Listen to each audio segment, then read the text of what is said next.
आशा करता हूं आप सब बहुत अच्छे होंगे। मेरा नाम है सिद्धांत अग्निहोत्री। स्टडी ग्लोस पे आपका बहुत बहुत स्वागत है।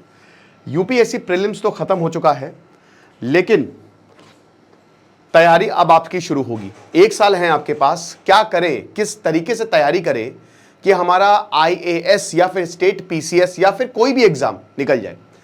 तो बेसिकली हम यूपीएससी के हिसाब से बात करेंगे। देखिए, इसके 3 स्टेप होते हैं।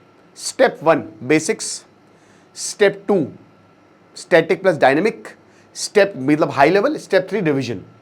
तो आपको ये 3 चीजें करनी है। अगर आप ये 3 चीजें समझ के 3 स्टेप में तैयारी होती है तो काम हो जाएगा।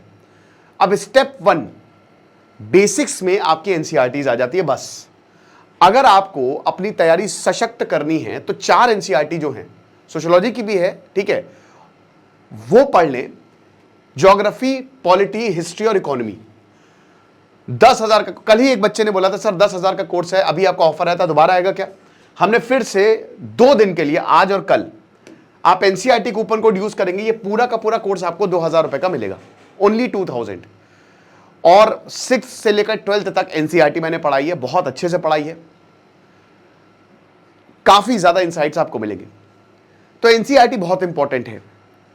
अब एनसीईआरटी जो है मेन सब्जेक्ट्स आपके क्लियर कवर करवा देती है।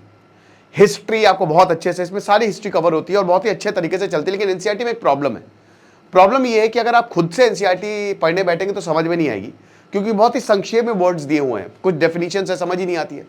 तो उसके लिए जैसा कि हमने बताया कि पीडीएफ तो है ही है, साथ ही साथ हमने बहुत बढ़िया तरीके से उसको बताया है। आमतौर पर हम एनसीईआरटी के लिए रेफरेंस बुक लेते हैं। तो अगर आपको आईएएस की तैयारी करनी है तो सबसे पहले आपको एनसीईआरटी खत्म करनी पड़ेगी। ज्योग्राफी की एनसीईआरटी की अगर बात करते हैं तो ज्योग्राफी की एनसीईआरटी तो इतनी शानदार है 8th से 12th तक की स्पेशली, कि आपका जो एक तो प्रीलिम्स, साथ ही साथ आपका मेंस भी, ऑप्शनल नहीं बट मेंस में भी काफी हद तक चीजें क्लियर हो जाती हैं। इंडियन ज्योग्राफी भी और वर्ल्ड ज्योग्राफी भी, फिजिकल ज्योग्राफी भी। तो इतना शानदार जो है वो ज्योग्राफी आपको साथ में लेकर चलती है, राइट। तो यही है, ये बोलना चाहूंगा कि अगर आपको आईएएस की तैयारी करनी है तो आपको सबसे पहले एनसीईआरटी पढ़नी है, इससे आपको कॉन्फिडेंस आता है। दूसरा पॉइंट है कि आप उसके बाद आप हायर बुक्स पे जाएंगे। आपको अपने रिसोर्सेज लिमिटेड रखने हैं। देखिए, आईएएस में जो एग्जाम होता है ना, मेंस का, मेंस ही मेंस है।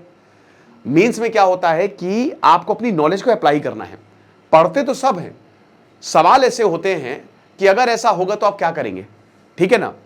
नॉलेज को अप्लाई, कल को आप डीएम बनेंगे तो आपको अपनी नॉलेज को अप्लाई करना पड़ेगा।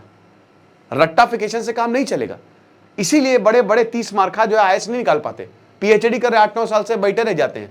और एक बच्चा जिसको कुछ भी नहीं आता, इंजीनियरिंग बैकग्राउंड से या नॉर्मल अंडर ग्रेजुएशन से वो आता है, बीए किया हुआ, और 1 साल के अंदर अंदर वो आईएएस निकाल देता है। क्योंकि ये डिपेंड करता है कि आप क्या, आपके अंदर वो काबिलियत है कि आप अपनी ज्ञान को अप्लाई कर सके। तो बात ये है, पूरी अप्लाइड नॉलेज, जो पेपर अप्लाइड नॉलेज पे आता है, तो उसके लिए आपको स्टैटिक पढ़ना ही पढ़ना है। और एनसीईआरटी स्टैटिक पढ़ाती है। स्टैटिक आपका 60 से 70% काम कर देती है। एग्जाम्पल के तौर पे, जैसे अभी लैंडस्लाइड आई है केदारनाथ में, या कोई अब कर्णप्रयाग से लेकर पूरा अभी एक बहुत बड़ा प्रोजेक्ट चल रहा है। अब इसमें सवाल आ गया कि किस तरीके से वो इकोनॉमी को बूस्ट करेगा, ठीक है, या क्या इसके रेपरकशंस होंगे। तो पहले तो आपको ज्योग्राफी पता होनी चाहिए, उत्तराखंड की पता होनी चाहिए, पहाड़ों के बारे में पता होना चाहिए। पहाड़ों को जब काटते हैं तो क्या होता है, ये करंट अफेयर है, सवाल करंट अफेयर से ही आता है। लेकिन आपको क्योंकि स्टैटिक पता है तो मेहनत नहीं करनी है, समझ रहे। और 10-11 महीने अपने आप को तपा लीजिए, फिर चीजें काफी आसान हो जाएंगी। तो बस एनसीईआरटी का कोर्स आप अवेल कर सकते हैं। डिस्क्रिप्शन कमेंट बॉक्स में कोर्स का लिंक दिया हुआ है, अभी ऑफर में है, तो आपको बहुत ज्यादा मदद मिलेगी। खुश रहिए, पढ़ते रहिए। दिस इज सिद्धांत अग्निहोत्री साइनिंग ऑफ।